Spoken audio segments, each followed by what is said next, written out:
Welcome, dear friends, to an extraordinary journey back in time, to one of the world's very first great cities, Çatalhöyük, over Ling years ago, long before the pyramids of Egypt or the walls of Babylon. People here built a thriving community in the heart of Anatolia. This was no simple village. It was a bustling Neolithic town where every rooftop was a street, where homes touched one another in a honeycomb of life, and where art, ritual, and survival intertwined. In this video, we will explore Çatalhöyük's secrets, from the intimate scenes, painted on plaster walls, to the tools and treasures buried beneath the floors. We will meet hunters and herders, potters and painters, priests and parents, ordinary people shaping the dawn of civilization. Over chapters, we'll walk through daily routines, sacred ceremonies, and dramatic turning points in the life of this ancient settlement. Each moment will be brought to life with vivid storytelling, character portrayals, and visual prompts to immerse you in their world. So, settle in and prepare to travel nearly 10 millennia into the past. This is not just history. It is the living heartbeat of humanity's earliest urban experiment. The first light of the sun spreads across the Konya plain, touching the mud brick rooftops of Çatalhöyük with a golden glow. The town hums quietly. Though there are no streets, the rooftops themselves serve as pathways. Smoke curls from rooftop openings, carrying the scent of grain porridge and wood fires. Inside one home, a family stirs from slumber, their sleeping mats pushed aside to make space for the morning's work. A mother grinds wheat on a stone quern, her rhythmic movements, a steady heartbeat for the household. Her husband checks his obsidian blades, gifts from traders who traveled far to reach this settlement. A child peeks through the ladder hole in the roof, eager to see if the neighboring rooftop has visitors. Visitor. Today is a market day, not in the modern sense, but a gathering where neighbors exchange goods, gossip, and stories. Across the plain, hunters return with wild sheep, while gatherers bring baskets heavy with berries and nuts. This day, like many, will blend the practical with the ceremonial. In Çatalhöyük, life is a woven fabric of survival, faith, and community. Houses in Çatalhöyük are more than shelters. They are memories made solid. Each dwelling is built directly beside the other, walls touching, no alleys or roads between. The only way in is from above, a ladder descending through the roof. The interior is warm, plastered white, with raised platforms for sleeping and working. In the corner, a hearth smolders, its smoke rising to escape through the roof hole. Beneath the platforms lie the bones of ancestors, carefully buried with beads and tools. Today, two brothers are helping their neighbor repair a wall. They carry baskets of wet clay, mixing it with straw before applying it in thick layers. Children watch from the rooftop, playing with small clay figurines shaped like animals. The act of building is communal. No one truly works alone. As the wall dries, the women of the household decorate it with fresh white plaster and paint red ochre symbols, marking the house as alive with spirit. In the heart of the settlement, a single house stands out. Inside, the walls are covered with painted murals, hunting scenes, leaping deer, and strange geometric symbols. On the raised platform rests a bull's skull, its horns protruding outward like guardians of the room. This is a ritual space, a place where the living commune with the spirits of the dead and the powers of nature. A priestess enters, carrying a shallow bowl filled with fragrant herbs. She moves slowly, sprinkling crushed sage on the fire. Smoke curls upward, filling the air with a cleansing scent. Beside her, a young apprentice grinds more pigment, ready to touch up the wall paintings. Villagers gather silently, each bringing an offering: a carved figurine, a handful of grain, a strip of cured meat. The priestess chants softly, her voice blending with the crackle of the fire. For a moment, the bustle of daily life disappears. Only the timeless rhythm of faith remains. Beyond the settlement, the open plains stretch endlessly. This morning, a small hunting party stalks wild cattle near the marshlands. The lead hunter crouches low, his obsidian-tipped spear ready. At his side, two younger men hold bows strung with sinew. With careful precision, they close in on their prey. A sudden burst of movement. The arrows fly, and the spear finds its mark. The animal collapses with a shudder, and the hunters move quickly to finish the kill, murmuring a short prayer of thanks. By midday, they are back in Çatalhöyük, carrying cuts of fresh meat slung over their shoulders. Children run ahead, announcing their return. Women prepare large clay pots for boiling and drying the meat. The hunters' work feeds the entire community, and their skill is honored. That night, stories of the hunt will be told by the fire, each retelling, weaving bravery and cunning into the fabric of memory. Strangers have arrived at Çatalhöyük, their clothing stitched with patterns unfamiliar to the locals. They carry baskets and leather pouches filled with exotic goods, shells from distant seas, copper beads, and finely worked flint. The townspeople gather on the rooftops to watch them climb down into a home through its ladder. Inside, gifts are laid out on a reed mat, and the exchange begins: obsidian for shells, grain for copper. A young woman examines a piece of turquoise, holding it up to the light. Ibir, she has never seen a color so deep, so alive. The traders speak in a different tongue, but smiles and gestures bridge the gap. By evening, the visitors are seated by the hearth, sharing roasted lamb and honeyed berries. Trade is more than barter here. It is the weaving together of distant worlds into one community. Deep inside one of Çatalhöyük's homes, a small fire crackles in the hearth, casting soft shadows on the white plastered walls. The air is thick with the scent of herbs, dried flowers, and warm clay. In the center of the room, a young woman sits on a reed mat, her breathing heavy and rhythmic. Beside her, an older midwife, her hair streaked with gray, murmurs encouragement while gently placing a cool cloth on the laboring woman's forehead. Another woman tends the fire, ensuring the room remains warm, a vital comfort during childbirth. The household is tense but focused. Outside on the rooftop, family members wait silently, their ears straining for the first cry. In this world, childbirth is both a moment of joy and danger. There are no doctors, no medicines beyond the knowledge of herbs and tradition. The midwife reaches for a small pouch of dried sage and lavender, for sprinkling them into the hearth to purify the air. She then massages the young woman's belly, guiding her through each contraction. Finally, the moment comes. The room fills with the sharp cry of new life. The midwife lifts the small, squirming infant for all to see before wrapping the baby in soft wool. She whispers a blessing, one taught by her own mother and passed down through generations, calling on the spirits of the ancestors buried beneath the floors to protect and guide this new soul. Once the mother is settled, the family gathers inside. The father kneels beside her, touching the baby's tiny fingers with awe. A bowl of warm broth is offered to restore her strength, and a few drops are placed on the infant's lips. That evening, Nair neighbors it with gifts: a small carved figurine for luck, a bundle of grain, and a strip of dried meat for the nursing mother. In Çatalhöyük, the birth of a child is not just a private family matter.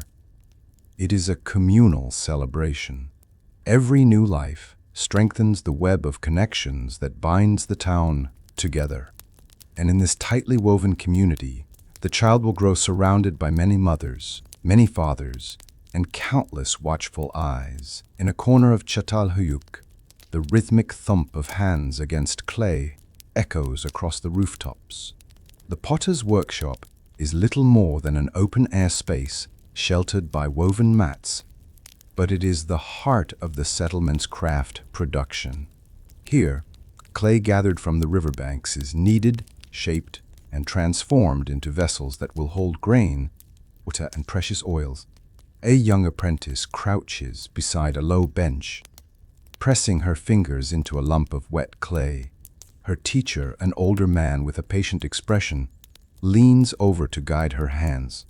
The apprentice giggles as the clay squishes between her palms, but she follows his careful instructions, rolling the walls of the pot evenly upward. Nearby, another potter smooths the surface of a large storage jar with a polished stone, creating a fine sheen. Once shaped, the pots will be left to dry in the sun before being hardened in an open fire pit. Ashes from previous firings dust the ground, a testament to years of work. This morning, a small crowd has gathered to watch. Some wait to commission new vessels, others simply enjoy the sight of skilled hands at work. Clay dust coats the potter's skin, but their focus never wavers. For them, each vessel is more than a tool. It is an object of beauty, decorated with simple incised lines or red-painted swirls. By afternoon, the sun has baked the clay enough for firing. The potters lift each vessel carefully into the fire pit, surrounding them with dry wood and dung fuel. The flames roar and the air fills with the earthy scent of heated clay. Tomorrow, these pots will be ready, sturdy and beautiful, destined for kitchens, storerooms, and ritual offerings. The summer sun beats down on the golden fields beyond Çatalhöyük. It is harvest season, a time of intense labor and celebration. Men, women, and children spread out across the plain, each carrying flint sickles bound with wooden handles. The air is filled with the sound of swishing blades and the low hum of work songs. A teenage boy works beside his mother, cutting stalks of barley and laying them in neat bundles. Further down the field, an older man carries armfuls of harvested grain to a central pile where others tie them together with twisted reed cords. The stalks are heavy with ripe kernels, their promise of food for the coming months essential to the survival of the settlement. Once the cutting is done, workers carry the sheaves back toward the rooftops of Çatalhöyük. On a flat open area, threshing begins. Wooden flails beat the stalks, separating grain from husk, while children scoop the kernels into baskets. The chaff is blown away by the afternoon breeze. As the sun dips lower, the community gathers on the rooftops for a small feast in honor of the harvest. Fresh bread is baked in clay ovens, and bowls of roasted lamb and beans are passed around. The air smells of grain, smoke, and cooked meat. Stories are told of past harvests, of years of plenty and years of hardship. In Çatalhöyük, every hand, young or old, plays a role in bringing in the harvest. It is both work and ritual, ensuring that the community will see another winter through. From above, Çatalhöyük looks like a puzzle of mud brick rooftops pressed tightly together. There are no streets here, only the roofs themselves serving as pathways between homes. People walk freely across them, carrying baskets, firewood, and goods from house to house. This morning, a young girl skips across the rooftops, her feet bare against the sun-warmed clay. She is delivering a pot of fresh goat milk to her grandmother, on the far side of the settlement. Along the way, she passes two men repairing a roof with fresh clay and straw, their hands moving quickly to seal cracks before the next rain. On another rooftop, a woman lays strips of drying meat in the sun, while chatting with a neighbor, weaving a reed mat. Below her, voices rise from inside a house as a family grinds grain for bread. Every rooftop is alive with activity, a blend of work, trade, and gossip. As evening approaches, The rooftops take on another role. Families gather on them to enjoy the cooler air, sharing meals and watching the horizon. From here, the surrounding plains stretch endlessly, dotted with wildflowers and the glint of water channels. The rooftop is not just an entryway to the home. It is the heartbeat of community life. Inside one of Çatalhöyük's homes, a wall glows in the light of the fire. Painted in vivid red, black, and white pigments, it tells a story. Hunters chasing wild cattle, vultures circling above, geometric shapes marking the turning of seasons. The artist, a man with long dark hair tied back, dips a brush made from animal hair into a bowl of pigment and adds the final strokes to a deer's antlers. Beside him, a young boy grinds red ochre with a stone pestle, mixing it with water and animal fat to make more paint. The smell of the pigments is strong. Mingling with the scent of the hearth fire, neighbors gather to watch. Some point to the animals and whisper their own interpretations of the scenes. These painted walls are more than decoration. They are memory, teaching, and magic all in one.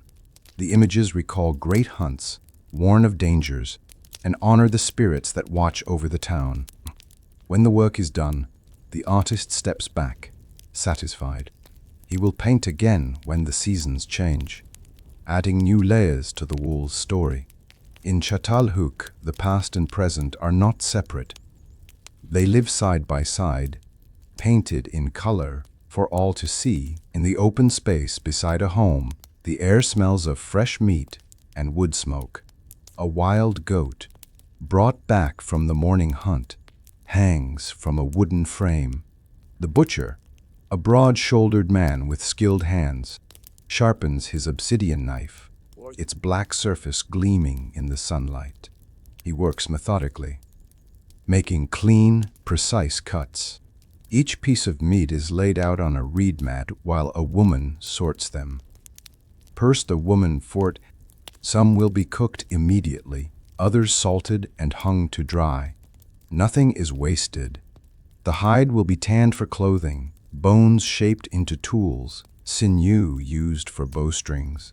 Children watch from a safe distance, fascinated by the speed and precision of the work. The butcher pauses to explain how to find the best cuts, pointing to muscle lines and joints. For them, this is part of learning the skills that keep the community alive. Once the meat is prepared, neighbors arrive to collect their shares. In Çatalhöyük, hunting and butchering are communal tasks. Those who hunt share with those who cannot. The butcher cleans his tools and hangs them on a wooden rack, ready for the next kill. The smell of roasting meat soon fills the air, promising a feast at sundown. Inside a dim but cozy room, a tall, upright loom leans against the wall. Long strands of spun wool hang from its frame, weighted at the bottom by smooth stones. The weaver, a middle-aged woman with nimble fingers, moves the shuttle back and forth, creating tight, even rows. A daughter sits nearby, twisting raw wool into thread, pulling it from a pile of fleece. A bowl of plant-based dye rests in the corner. Crushed madder root for red, walnut husk for brown, and wildflower petals for yellow. The air smells faintly of lanolin and earth. This is slow, patient work.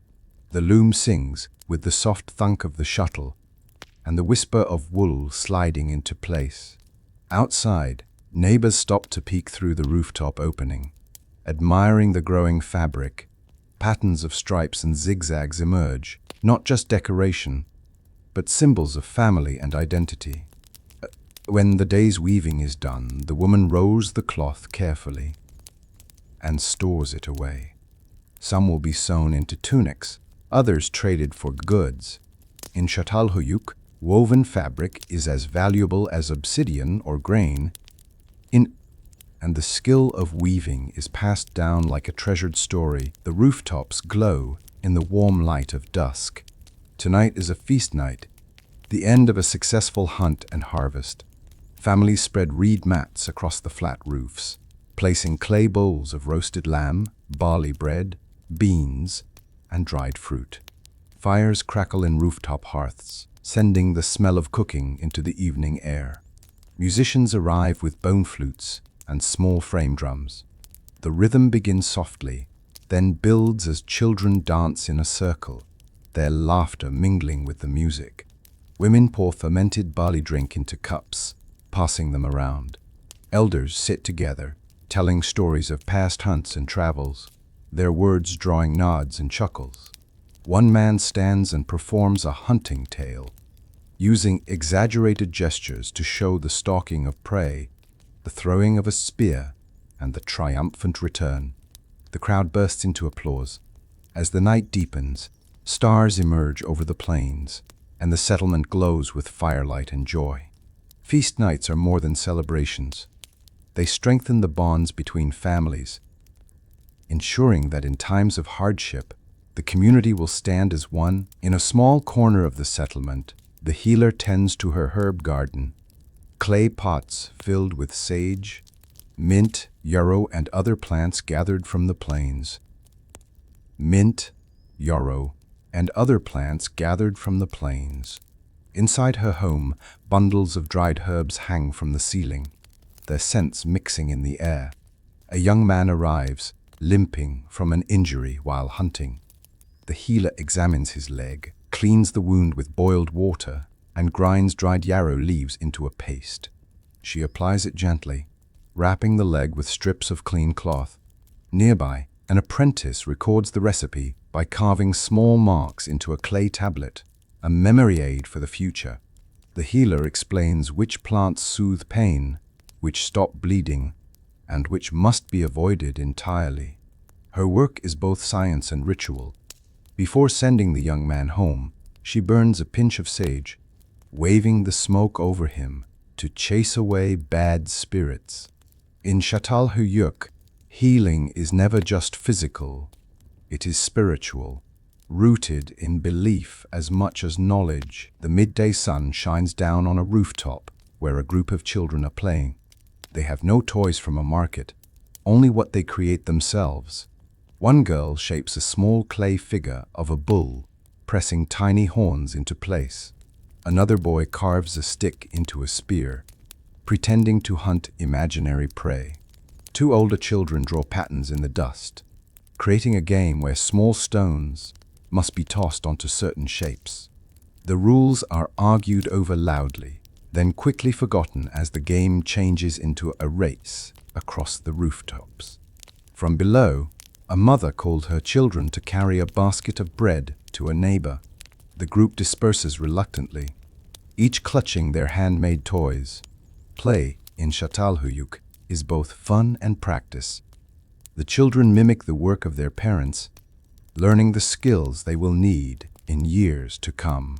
Their laughter echoes across the rooftops, a reminder that even in the hard work of survival, there is always room for joy. The air over Çatalhöyük is crisp, carrying the scent of smoke from many hearths. Winter is coming, and the rooftops are busy with people preparing supplies. Clay storage jars are filled to the brim with grain, beans, and dried fruit. Strips of salted meat hang from wooden racks, their surfaces glistening in the low sunlight. A woman kneels beside a row of jars, carefully sealing each one with a clay lid to keep pests out. Nearby, a group of men stack bundles of firewood beside roof openings for easy access. In the cold, months ahead, children scurry back and forth carrying small loads, eager to help, or perhaps just eager to be part of the action. Inside one home, an elder sorts through baskets of seeds, setting aside those to be planted when the spring returns. Nestled, she murmurs to herself, counting and checking for damage. For the people of Çatalhöyük, these preparations are the difference between comfort and hunger. In the long, dark months, as the sun sets, the community gathers for a final autumn meal. It is a time of both satisfaction and quiet worry. The food is ready, but no one can predict what the winter will bring. When darkness falls over the plain, Çatalhöyük doesn't sleep entirely. A few men and women take turns keeping watch, ensuring the safety of the settlement. Torches flicker on the rooftops, their light casting long shadows against the mud brick walls. One watchman, wrapped in a heavy wool cloak, scans the horizon for signs of danger, wild animals, approaching strangers or distant fire. Beside him, another tends a small rooftop fire to keep warm. The stillness of night is broken only by the soft hoot of an owl and the faint rustle of wind. Inside the homes below, families sleep soundly, trusting that their guardians will keep them safe. Occasionally, a watchman moves quietly between rooftops, checking that all ladder holes are covered and secure. The night passes slowly, but it is important work. In a world without walls or gates, vigilance is the settlement's strongest defense. A chill sweeps through Çatalhöyük as the first flakes of snow drift down from the gray sky. Children run to the rooftops, laughing and trying to catch snowflakes on their tongues. Soon, the settlement is blanketed in white, muffling the usual sounds of daily life. 2. Inside, fires burn brighter and people gather close for warmth. A woman stirs a large clay pot of thick soup, lentils, grain, and bits of dried meat simmering together. Outside, a man sweeps snow from a roof to prevent it from becoming too heavy. The snow changes everything. Travel is harder, work slows, and the settlement relies more heavily on the food and fuel stored during the autumn. But there is also beauty in the stillness. The rooftops shine under the pale light, and the smoke from many hearths rises straight into the cold air. As night falls, the community gathers in one home for music and stories, turning the cold evening into a shared warmth. Food supplies are precious in winter, but fresh meat is still needed. A small group of hunters leaves at dawn, their breath steaming in the cold air. They follow animal tracks into the frozen marshlands, moving quietly to avoid alerting their prey. Hours later, they spot a herd of wild deer. The lead hunter signals for silence. Bows are drawn, and arrows fly through the crisp air. One deer falls, and the hunters rush forward to finish the kill. They whisper a quick prayer of thanks before beginning the long task of hauling the carcass back to the settlement. By sunset, the hunters return to cheers. The deer is butchered on a rooftop, its meat divided among families. Bones will be used for tools, hide for clothing. Nothing will go to waste. In winter, every resource is valuable. The hunt is both dangerous and necessary, a reminder that survival in Çatalhöyük is a constant balance between risk and reward. In the heart of winter, long nights are filled with stories. Inside a warm home, villagers gather around a fire while an elder sits cross-legged, his hands moving as he speaks. His voice rises and falls, painting pictures of great hunts, mythical beasts, and the first people who built Çatalhöyük. Children listen wide-eyed, leaning against their parents. The elder's stories are more than entertainment. They teach lessons about bravery, cooperation, and respect for nature. Each tale is punctuated by the crackle of the fire and the occasional burst of laughter. The storyteller's words are accompanied by simple props: a carved antler to represent a hero's weapon, a painted stone for the moon. As the night deepens, the room feels suspended in time, connected to countless winters before. When the final story ends, the villagers drift back to their own homes, warmed not just by the fire, but by the bonds of shared history. In a quiet corner of Çatalhöyük, a woman sits cross-legged on a reed mat, shaping soft clay into small figurines. Her fingers are quick but gentle, pressing, pinching, and smoothing until the form of a bull emerges. Next to her, several other figures, birds, deer, and human shapes, Dry in the sun, these figurines are not toys. They are sacred objects, offerings to the spirits that guide the settlement. Some are placed in shrines, others buried beneath floors or near hearths to protect the household. A young girl watches closely, copying the woman's movements with her own lump of clay. She struggles to make the shape right, but the woman smiles and corrects her hand position. The teaching is as important as the craft. These skills must be passed to the next generation. Later, the figurines will be painted with red and black pigments, their features sharpened with fine tools. Some will have exaggerated features, wide hips, large eyes, symbolizing fertility and watchfulness. As the day ends, the woman gathers the finished figures in a basket.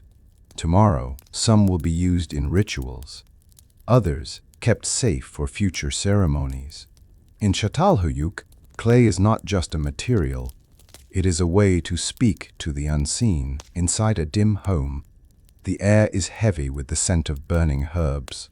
On the floor lies a shallow grave, prepared beneath a sleeping platform.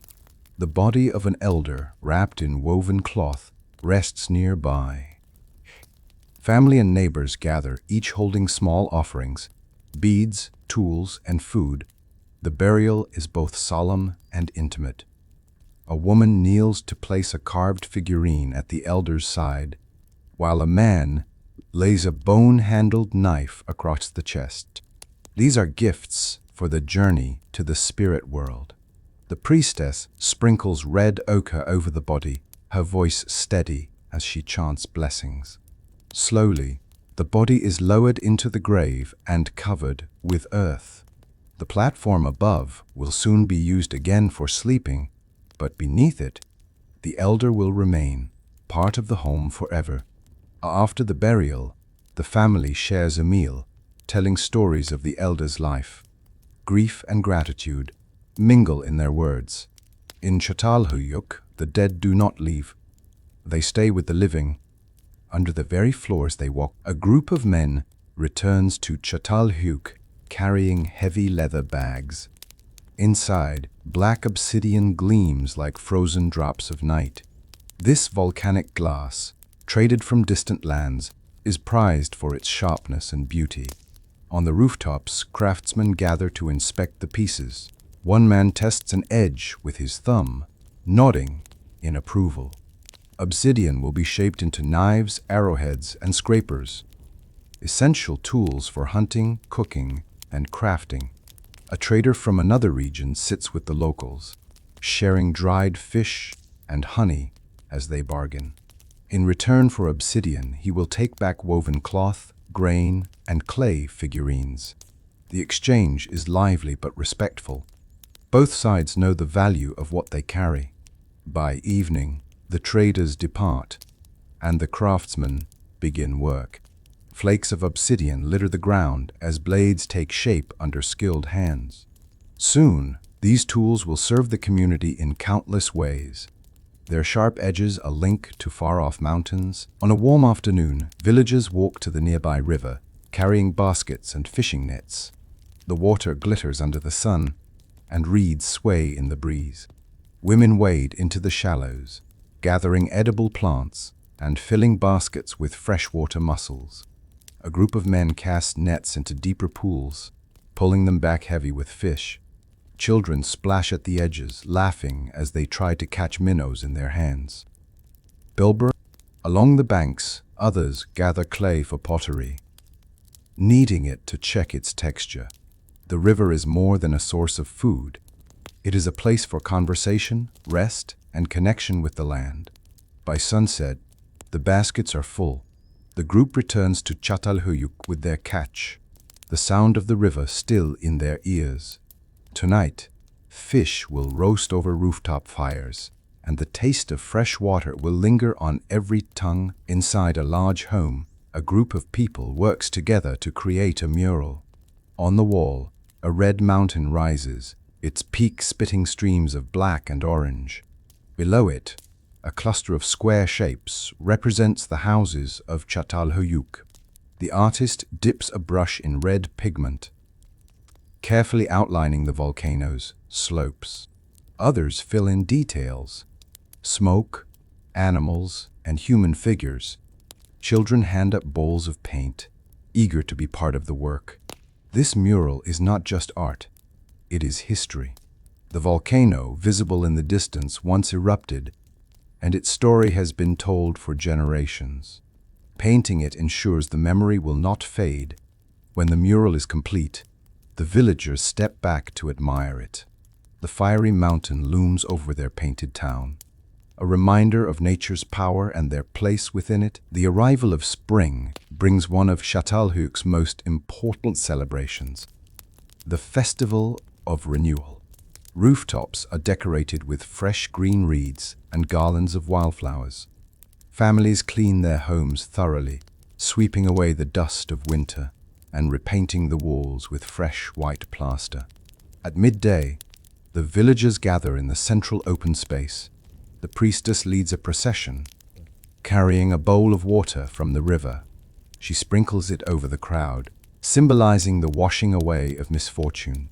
Drummers beat a steady rhythm while dancers weave between the houses, with their steps echoing the patterns of the year's first planting.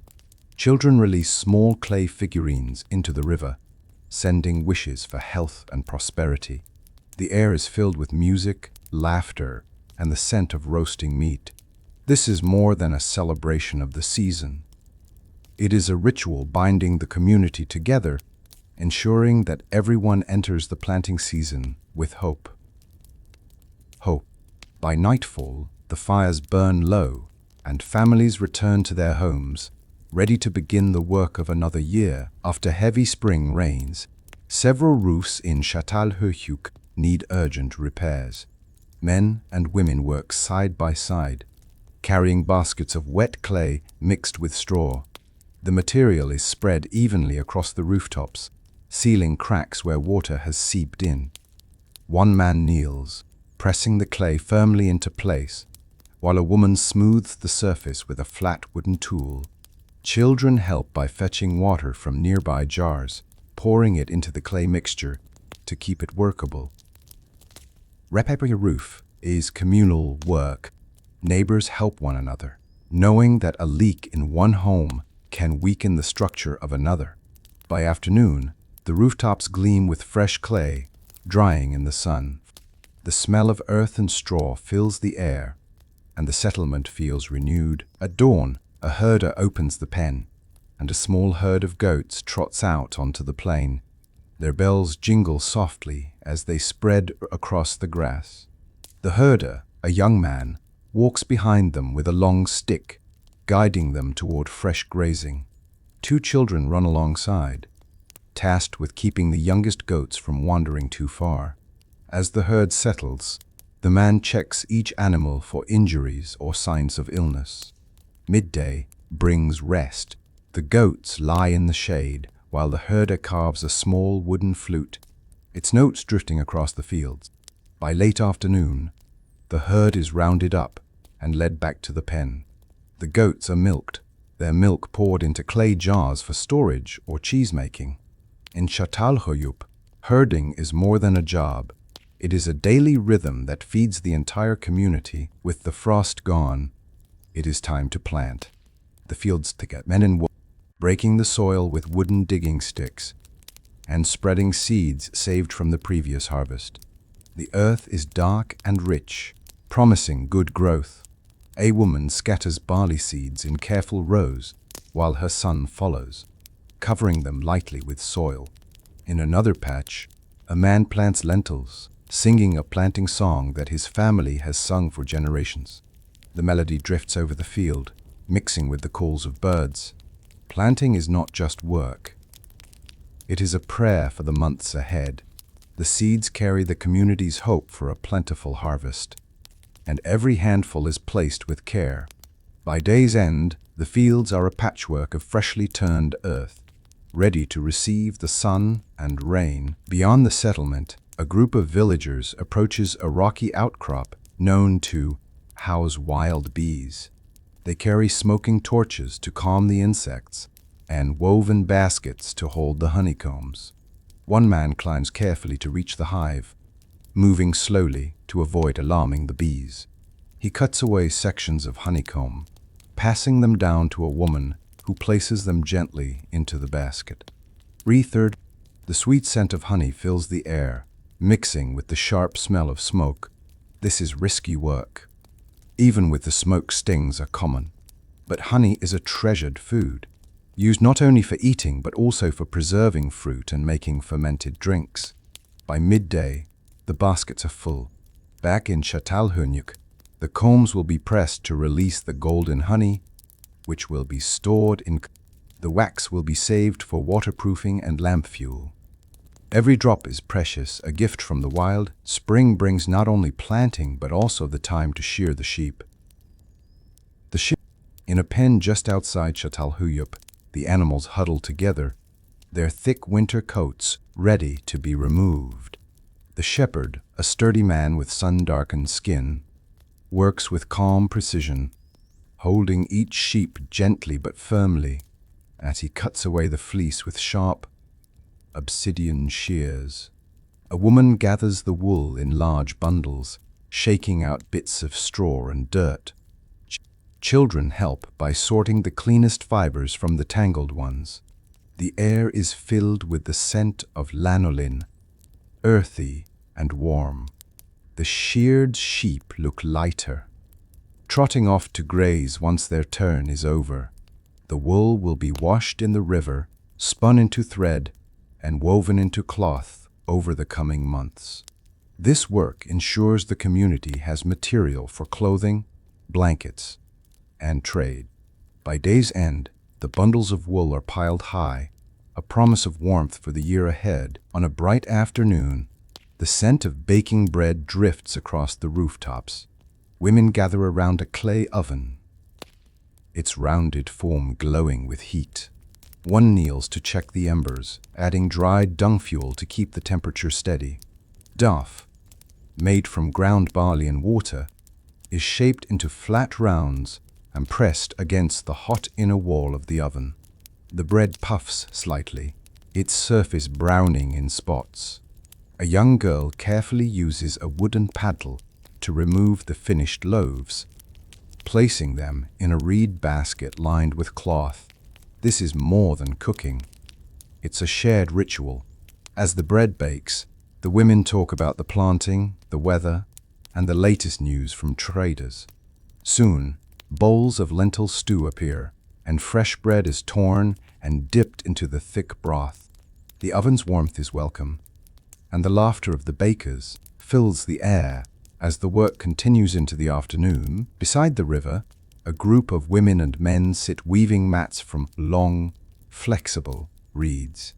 The reeds are sorted by length, then soaked to make them pliable.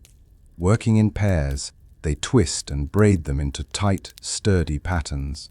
One man works on a large mat for a sleeping platform, while a woman creates a smaller one for carrying goods. Children watch, learning how to overlap the reeds to create strength. The mats will be used for floors, walls, bedding, and even as partitions inside homes. Some will be traded to visitors, their patterns recognized as the work of Çatalhöyük's skilled weavers. As the sun sets, the finished mats are stacked in neat piles, their golden reeds glowing in the fading light. In the marshes near Çatalhöyük, two hunters crouch low among the reeds, nets in hand. They watch flocks of waterfowl landing on the shallow waters. With a quick signal, they move, one tossing the net while the other shouts to startle the birds into flight. Several ducks are caught, their wings flapping against the woven trap. The hunters quickly secure them, placing the birds into baskets. Feathers will be saved for bedding, and the meat roasted or preserved. The marsh hunt is dangerous, footing is uncertain, and snakes or hidden holes can surprise the unwary. But the rewards are worth it. Fresh meat and materials that serve many purposes in the settlement. By midday, the hunters return, greeted by curious children eager to see the day's catch. Soon, The smell of roasting duck will drift over the rooftops. The dafty stir pies as darkness falls. The deep beat of drums echoes through Çatalhöyük. Tonight, the community gathers for a night of music and dance. A large fire burns in the central open space, casting flickering light on the faces of the dancers. Drummers sit in a circle, hands moving in steady rhythm. Bone flutes join in, weaving high notes between the beats. The dancers, men, women, and children, move in a great spiral, their feet pounding the packed earth in time with the music. Elders watch from the rooftops, smiling at the energy below. This is not just entertainment. It is a way to honor the spirits, to bind the people together, and to pass down rhythms that have been played for generations. The night stretches on, the fire crackles, and the drums never stop.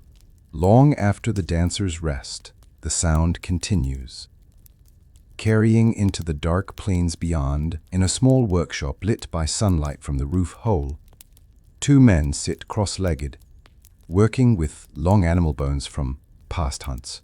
One scrapes the surface smooth with a sharp flake of obsidian, while the other carves notches to create a comb-like tool. Nearby, a woman polishes a bone awl with fine sand, preparing it for sewing leather. A boy, fascinated by the process, is allowed to try shaping a small needle under close supervision. The work is quiet but focused. Every tool must be strong and precise, for they are used daily in weaving, sewing, and basket making. Scraps of bone litter the floor, soon to be burned as fuel or ground for pigment. When the day's work is done, the tools are stored carefully in a reed basket, ready for use or trade. In Çatalhöyük, nothing from the hunt is wasted. Even the bones become essential instruments of survival. As night falls, the people gather in the central space for a fire ritual. In the center, a large pyre is built from dried wood and dung fuel. The priestess steps forward, her cloak decorated with beads and feathers, carrying a torch. She lights the pyre, and flames leap into the dark sky. The villagers chant softly, throwing handfuls of dried herbs into the fire. Sage for cleansing, juniper for protection. Sparks rise, drifting into the stars.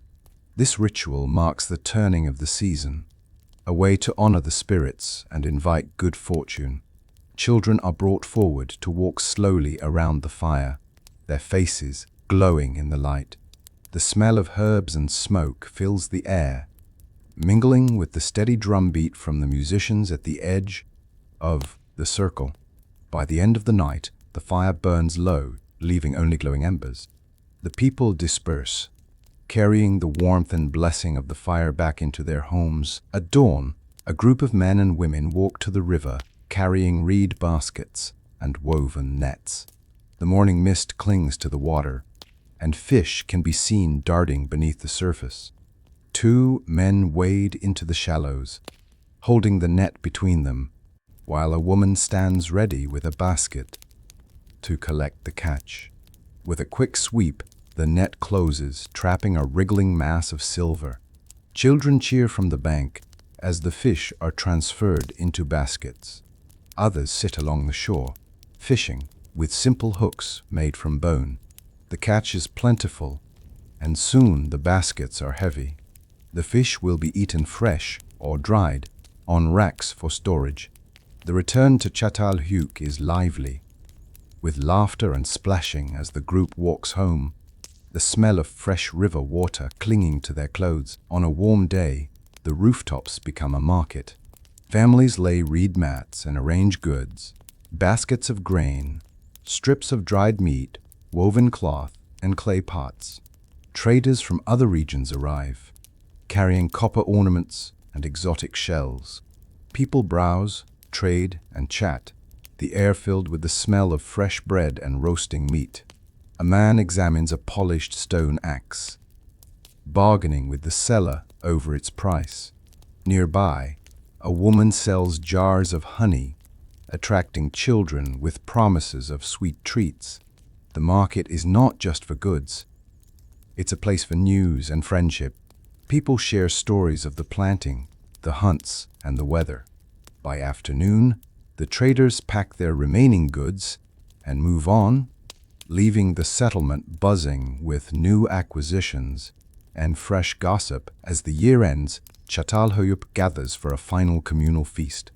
Rooftops glow with firelight, and the smell of roasting lamb fills the air. Large clay pots hold stews of grain and beans, while baskets overflow with dried fruit and nuts. The priestess offers a blessing for the year ahead, thanking the ancestors beneath the floors for their guidance. Musicians play flutes and drums, and dancers move in slow, graceful steps, representing the passing seasons. Children perform a small play, reenacting the year's hunts and harvests to the laughter of the crowd. As night deepens, the stars shine bright, and the people sit close, sharing food, drink, and stories.